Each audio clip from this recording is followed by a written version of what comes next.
Welcome to the deep dive. Great to be diving in. Today we're looking at some really fascinating excerpts. They're from a historical narrative text, dropping us right into, 19th century Southern Africa. A pretty turbulent time. Yeah. Lots of conflict. Exactly. And these pages, they mix the big picture, the tensions, the conflict, with some very personal stories. It paints a vivid picture, sometimes quite brutal, actually. And our mission here for this deep dive is really to peel back those layers. We want to look at the events, sure, but also the characters. What's the text really telling us about the dynamics? The cultural clashes, the motivations. Right. And the unexpected twists. It's about unpacking the insights hidden in this story. Yeah, it's a rich source. You've got these moments of sharp conflict, then surprising relationships, even a bit of mystery later on. Definitely. Now, before we really jump in, there's something important we need to mention. This historical text uses language from its time. That's right. And that includes terms, descriptions that are, frankly, outdated. Some are offensive by today's standards. We'll be mentioning these terms because they are in the source material we're analyzing. But just to be absolutely clear, we're reporting what the text contains. We're not endorsing the language or the views behind it. Our aim is just to accurately reflect the source you've shared with us. Precisely. It's about understanding the source itself. Okay, shall we get started? Let's do it. So the story kicks off immediately, right into a tense scene in the wilderness. Yeah, it starts with what seems like a simple hunting incident. There's a steinbuck, that's a small antelope, some dogs. And 4 men from local tribes who are referred to in the source using the term Kafirs. They've brought down this antelope. Right. And one of these men, the source says, strikes a dog pretty aggressively. Then he kills the wounded buck with his carry. That's a kind of heavy club. And he shouts something provocative. Meanwhile, someone's watching, hidden nearby. We find out soon it's a European settler named Carhayes. And Carhayes decides to step in. He does. Yeah. And his approach is immediately aggressive. The source quotes him shouting, "Suka Inja," which means roughly, get away, dog. Yeah. And then he puts the buck out of its misery himself. And this intervention, well, it sparks an immediate confrontation. The man who actually downed the buck steps forward, Langani. Ah, Halgani. And the source describes him using some very charged language. Extremely. Calls him a barbarian of Herculean stature and with an evil, sinister cast of countenance. So very much painting him as a villain from the start. And his response to Carhayes is chilling, a direct threat. He says, "Shoot away, Mulungu." And Mulungu is a term for a white person, but it will not be only a dog that will die. Wow. Yeah.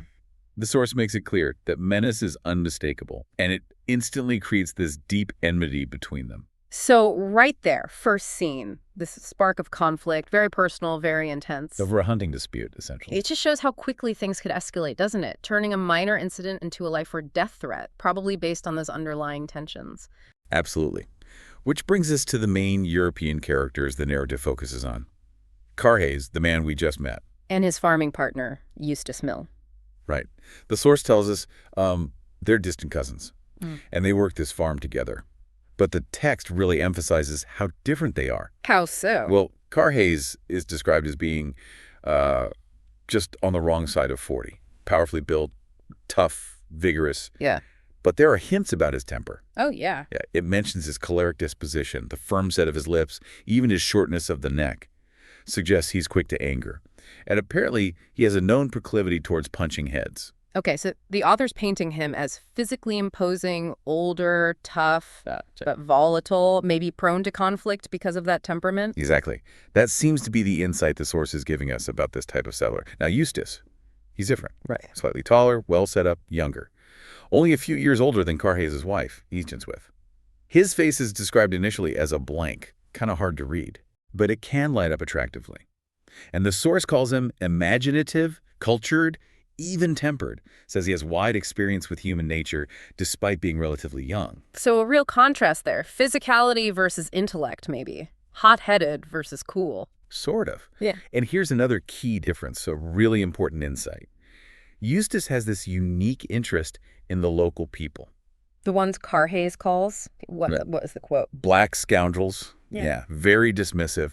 But Eustace finds them interesting. He's even learned their language. Really? And says quite plainly that he likes them, which Carhayes, according to the text, finds decidedly queer. So it's not just personality, it's about their whole approach to the local population. That's Yeah. got to be significant as things heat up. Absolutely. That difference in perspective, it really sets the stage for understanding the wider conflict the source digs into.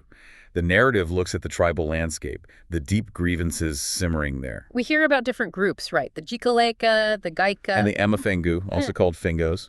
And the source is very explicit about how some groups, like the Jikaleka, traditionally saw the Fingos.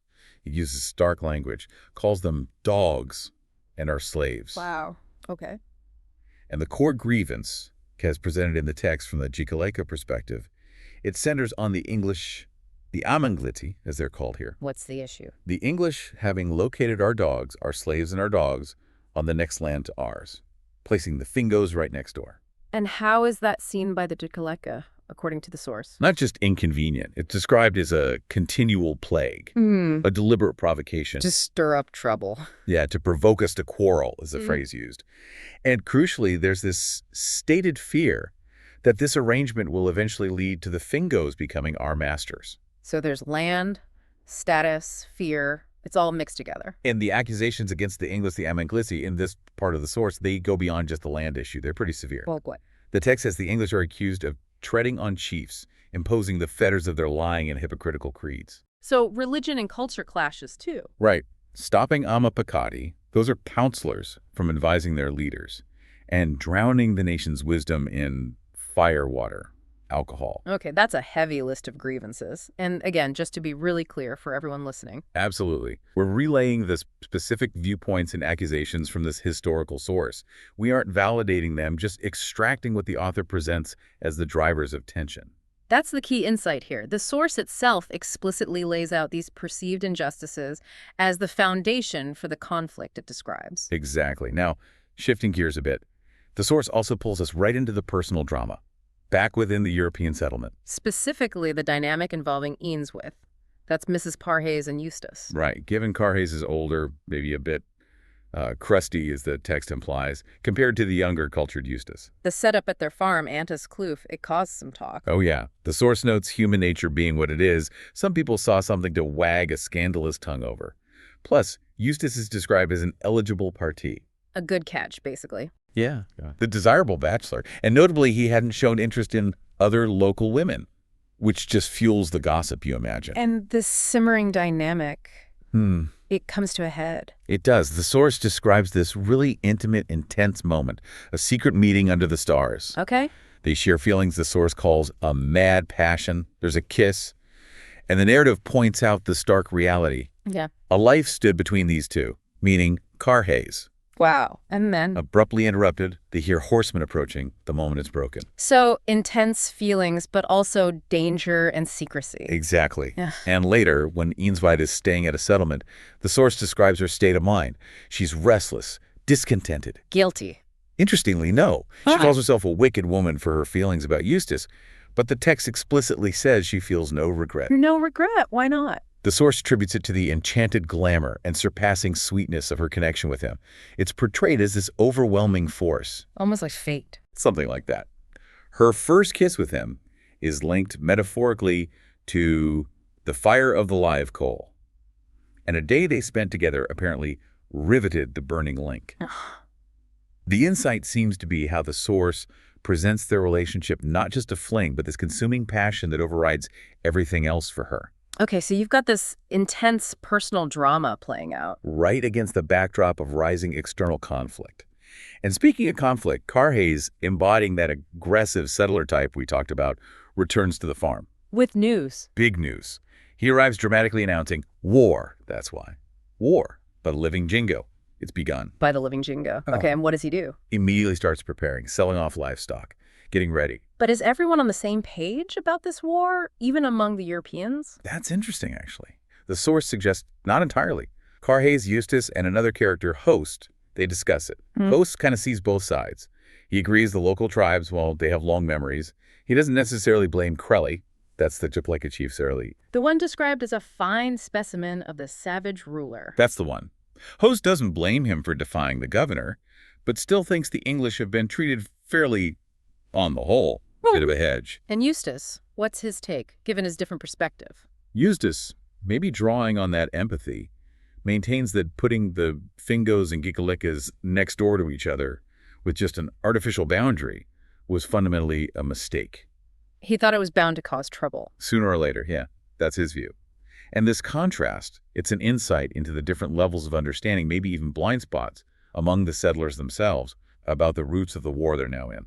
Okay, so war is declared. What happens next? The narrative shows the men leaving for the front. Gives you a sense of the public mood. How's it described? The scene at Kamga. Crowds on the road, a band playing, cheering as the men ride past, looking exceedingly workmanlike. There's this feeling of public support, maybe a bit of naive enthusiasm for it all. But alongside that, is there reliable news? Not really. The source emphasizes the chaos of information. Rumor many-tongued, it says. Wildly contradictory reports flying around. Like what? Is the white force wiped out? Or has Crowley's territory been swept clean? Are the Gaikas joining the fight or staying out? No one seems to know for sure. That uncertainty must have been terrifying. Absolutely. It's an insight into how conflict creates this fog of war, impacting everyone, especially those waiting back home.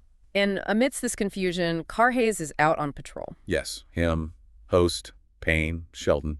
They're part of a patrol that ventures out, and the source notes they had this feeling, like they were walking into a trap. And were they? Tragically, yes. They get ambushed in a kloof, a steep ravine. The source details the charge by the warriors, referred to again as Kafirs, and the Europeans scrambling into a defensive crossfire. How does Carhayes react in the fight? Does it fit his character? Very much so. The text describes him springing from cover, grabbing a captured knob carry, another club, and his actions are called berserk ferocity. He's striking down wounded enemies. Wow, so that volatile, aggressive nature comes out under pressure. Exactly. It reinforces the author's portrayal of him. But the aftermath for the patrol is grim. Casualties. One man, Parr, is killed, stabbed from behind. And crucially, they realize they're almost out of ammunition. How bad is it? Barely 50 rounds left among the whole patrol. Nah. The source says their position felt almost as bad as it could possibly be. It really emphasizes their vulnerability. Dire situation. Do they get help? Yes, just in time, actually. Brathwaite's horse arrives, secures the area. They then plan to go after some stolen cattle. And Carhayes? He, Host, and Payne decide to join the pursuit. Even though they call themselves four fools for doing it, acknowledging the risk, they follow the tracks and eventually spot the oxen. Okay, so Carhayes is off on this dangerous cattle chase. Meanwhile, what's happened to Eustace Milne? Ah, yes. The source pivots. Around the same time as that ambush, possibly Eustace gets captured. Ow. Text says he was quickly surrounded despite trying to resist. And there's this poignant detail. What is it? His thought at that moment. Realizing that his passionate hope, linked to Carhayes maybe dying so he could be with Eanswith, was now pointless. He felt his own doom was sealed. Wow, that connects his personal feelings directly to the war's danger. Absolutely. And his initial captivity is depicted brutally. He's bound, threatened with blinding by Hlangani. Hlangani again, the man from the first scene. The very same. Bringing that initial conflict full circle. Eustace is taken by a large group of warriors under the moonlight. They even perform this chilling pantomime. Of what? Basically showing how his comrades would be killed, slaying a prostrate figure. Really grim stuff. So Eustace is captured, facing death. What about Eanswith? Back at the settlement. She receives news about the patrol's fight, and the source describes that devastating moment she's told her husband, Tom Carhayes, is dead. How does she react? Initially, rigid, stony horror. Her life feels in ruins. Understandable grief. Yes, but here's where the source gives us that deeper, more complex insight into her feelings. While she's devastated, the text suggests her main anguish isn't just straightforward regret for Tom. What is it then? It's described as the one overwhelming, stunning stroke that plunges her life into shadow. And the source links this directly to Tom's rashness, leading them into that trap. And how that impacts her future. Exactly. A bitter question forms in her mind.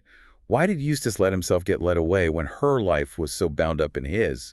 Her grief is all tangled up with her feelings for Eustace and maybe resentment about how Tom's death affects her potential future with Eustace. That's incredibly complex, not just a grieving widow. Not at all. It adds this layer of tragic irony. The source notes that Payne and Host, who delivered the news, found it really hard. Host thinks her broken heart means she'll never get over Tom, perhaps completely misreading the situation. Misunderstanding the depth of her feelings for Eustace, maybe? Quite possibly. Now, let's follow Eustace's journey after his capture. Yeah. He's deep in enemy territory. Where does he end up? He's brought before Creli Sarili, the Dikalika chief we mentioned. The source describes him as that fine specimen of the savage ruler. Other counselors are there too. Including anyone notable. Yes, Botsme, an old man described with a shrewd, kindly face. The text notes he was actually opposed to the war from the start. So not everyone was eager for conflict. Apparently not. And there's a debate among these counselors about what to do with Eustace, which gives us insight into the different views within the Gikaleka leadership itself. What are the options? Well, some see potential value in him. Remember, he speaks their language, understands customs. Maybe he could be useful.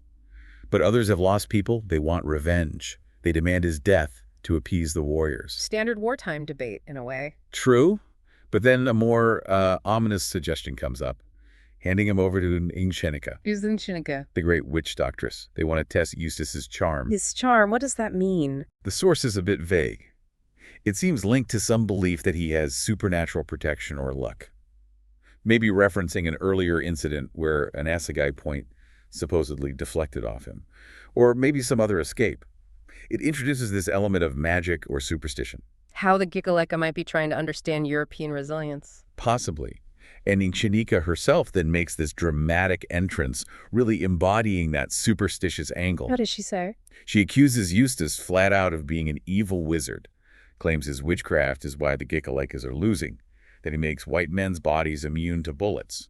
So rationalizing enemy success through magic. That seems to be the insight, yeah. From their perspective, it might make sense of things they couldn't otherwise explain. And then someone else appears. Right at this crucial moment, old Josane, the Kafir who had spoken to Eustace before. The source reminds us of his history with Inchenika. What was that again? She had smelt him out and eaten him up in the past, accused him of witchcraft, stripped him of everything, drove him out. So he has a personal grudge against her. A massive one. This history is key. He clearly despises her, calls her a toad, the imposter, and a jackal cat. Bitter contempt. And Eustace sees this. Yes. The source mentions Josane had also predicted the Gikalekas would fight when others denied it. Eustace observes Josane's anger over these past wrongs and thinks, this history might be useful later. It sets up Josane as someone with a long memory and a deep need for vengeance against Inchenika. Okay, so the tension is high. Eustace's fate hangs in the balance. Then what? Then comes a truly stunning moment, almost unbelievable. Tom Carhayes is brought forward. What? But he was reported dead. Exactly. He's alive, but clearly abused in a terrible state. It's a profound shock, especially for Eustace. I can imagine. Who brings him in? Hangani. Standing beside Tom, the source says, grinning hideously, and he cruelly taunts Tom, forces him to look at the body of Udana that man mentioned earlier, left in a pit in a cave, a grim foreshadowing of Tom's own captivity. Even in that state, how does Tom react? Still defiant. Absolutely. True to character. Despite being bound, suffering, he curses Creli, curses Longani. Even unarmed, he challenges Longani to fight. Fierce to the end. What does Creli make of this? His reaction is chillingly pragmatic and brutal. He grants Longani's wish for a fight with Tom, but offers this horrific proposition. Which is? If Tom wins the fight, his fate is a swift and merciful death. If he loses, Longani claims him. Presumably for torture, enslavement, who knows? My God. So death is the best outcome. That's the horrifying reality presented. The insight here is just the sheer cruelty, the power dynamics, a life reduced to a spectacle, with no real escape. How does Tom take that news, realizing it's hopeless either way? The source says he shows an expression of such deadly ferocity and murderous purpose. Everyone realizes Longani isn't getting an easy win. Even weakened, Tom's core aggression is still there. Unbelievable scene. So where does the narrative go from there? It jumps forward in time. Implicitly, the war is over. Eustace is back at Antis Kloof. He actually turned down a government post, maybe wanting to leave the conflict behind him. And Eanswith? She's living there too, but in solitude. Finds it hard to see people. Mrs. Host visits, tries to lecture her on Christian resignation. Probably still misunderstanding the real source of her distress. Very likely. And then something unnerving happens. What's that? Eanswith is convinced she sees an apparition of Tom at the window. An apparition, a ghost. She's absolutely certain it was him. Not a dream, not some random person. The source describes her deep distress, her fear that it's his spirit haunting her. It adds this layer of psychological trauma, maybe something uncanny. Does Eustace see anything? No. He checks outside for footprints, finds none in the dust. He suggests it was just a nightmare, but Ainsworth isn't convinced. That little mystery just hangs there. Okay. Spooky. And then The plot twists dramatically. A letter arrives from Host. with news. Shocking news. A Kafir informant, a man named Zalasa, believes Tom Carhayes is still alive. Still alive after all that. Why would Zalasa tell them? Turns out it's rooted in a past interaction. Eustace had defended Saulus from some harassment, once giving him beans, as the source colorfully puts it, dealt with the bullies. So Zalasa felt indebted. Exactly. He wanted to repay the favor. Though he was initially suspicious of Host. The source says the secret weighed on him till he finally revealed not only that Tom was alive, but that he knew where he was being held. Wow. So Host gets this news. Well, What does he tell Eustace? tells him to come immediately to investigate. And, crucially, keep it secret. Secret. Even from their own side. Why? Good question. It hints maybe the information is sensitive or the rescue mission itself needs to be covert for some reason. So the search begins. A secret mission. Right. Eustace travels back to Anta's Kloof to meet Host. Host makes this comment that Eustace's farm was one of the few not burned out. And gives credit to Old Josane. Though Host makes a slightly awkward joke about Josane maybe helping the rebels. A hint that Josane's loyalties might still be viewed with some suspicion. And do they talk to Josane before setting out? Yes. And this is a critical conversation. Josane drops a bombshell. What? He reveals he knew Tom was alive many moons ago. What? He knew all this time. Why didn't he say anything? Exactly the question. And then Josane asks Eustace something incredibly pointed. Which is? He asks, did you want him rescued? Did the Inkosakazi, meaning Inunswith, want him rescued? Whoa. So Josane knew about Eustace and Inunswith. The implication is overwhelming. He knew Tom was alive for months, and he asks that question. It strongly suggests he knew about their relationship. And deliberately withheld the information. It certainly seems that way, maybe waiting to see what they wanted, maybe for his own reasons connected to his plans for Nineka. It adds this profound layer of complexity, maybe even darkness, to his character. His loyalty isn't simple. It's tangled up with their secret, his own agenda. That is a massive insight into Josane. Okay, so this complex character is guiding them. The search party: Eustace, Host, Shelton, and Josane. How's the journey? Incredibly tough and dangerous. They have to travel circuitously, only at night, hiding during the day, avoiding not just rebels, but also their own countrymen to keep the mission secret. High stakes. Absolutely. The source stresses the danger. 4 men would be a mere mouthful for any hostile group they ran into. Where are they heading? Towards a cave entrance. Deep in a narrow gorge, they have to hack through really dense bush to get there. And the entrance itself. Described with really powerful, ominous language. A dark, yawning black hole. An unknown inferno. Sounds terrifying. It emphasizes the psychological impact. Even these brave men, the source says, pause. They feel dread before going in. And even Josane, who knows the place, seems reluctant to enter again. It just highlights the horror associated with this location. So they go into the darkness. They do. Eustace leads with the lantern strapped on. Josane guides him by hand. Deeper inside, they encounter snakes in a rock chamber, including a specific mention of a puff adder. Josane gets angry when they look at them, apparently having warned them not to. Yeah. Another layer of local belief or superstition about the cave's dangers. And then, do they find anything? Yes. The grim discovery. Vudana's body in a pit, confirming Huangani's cruel taunt from earlier. Horrible. The source calls it a lugubrious and lamentable discovery. Oh. Evokes pity, but also a desire for vengeance. And Josane asks them then, are you prepared to stay here for days? Hinting the rescue won't be easy. Okay, the tension must be unbearable inside that cave. It builds dramatically. Josane suddenly hears something, approaching sounds, a faint light. He demands silence, tells Eustace to turn off the lantern. Eustace struggles with it, the slide jams. Oh no, what are the sounds like? Described very strangely. Faint, distant voices, like from a distant spirit world, wailing weirdly. And this faint approaching light, it creates this indescribable awesomeness, the text says, really unsettling and mysterious. Sudden, violent scuffle. Right there in the pitch darkness, near the pit's edge, Eustace is knocked off his feet. 2 bodies are struggling, cursing, stabbing, and then they fall into the gloom of the pit. Ooh, who fell? They use candles to look down, and they find Tom Carhayes in the pit, alive. Alive, but injured. Yes, injured, filthy, and disturbingly. The source describes him as a wretched maniac. They managed to secure him. And the other person who fell? Hongani. He's missing. Vanished in the darkness of the pit. Their immediate fear is he just wounded? Lurking down there? Or did he somehow get out? Could he escape and bring back hostile forces? Huge danger still. Right. And seeing Tom in that state, what does Eustace think? It's a chilling moment of realization for him. Seeing Tom, seeing the cave, he finally understands the true horror Tom must have endured. The source describes it. Yes. 7 or 8 months spent in utter darkness, starvation, filth, surrounded by living horrors, the snakes, maybe rats, the isolation that had broken his mind. His only human contact was his tormentors bringing scraps of food and taunting him. Eustace feels this visceral terror that he could have been left there. It's a powerful insight into the psychological cost of that captivity. A stark contrast to the ferocious Tom we saw earlier. Absolutely. The ordeal has shattered him. But the climax isn't just the rescue.